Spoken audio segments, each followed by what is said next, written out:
Hey guys, I'm going to show you how to fix if Teams meeting is not showing.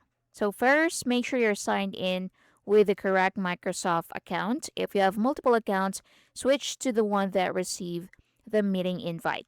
Next, refresh your calendar in Microsoft Teams. You can also close and reopen the Teams app to reload your meetings. You can also reload the page if you're in your browser and see if that solves the issue. Now, if your calendar is still empty, check whether the meeting appears in Outlook. So, Teams syncs meetings from your Outlook calendar. So, if it's missing there, it won't appear in Teams either.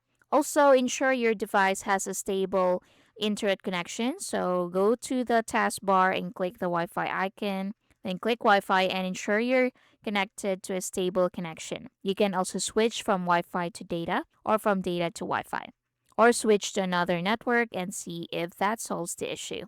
Now, if you're using a work or a school account, your organization's IT administrator may have disabled the Teams calendar or there could be a temporary Microsoft service issue. Finally, you can sign out of Teams and sign back in, or you can reinstall the app if you're using app if the problem persists. And that's how you can fix a Teams meeting that's not showing. Thank you for watching. Please like and subscribe.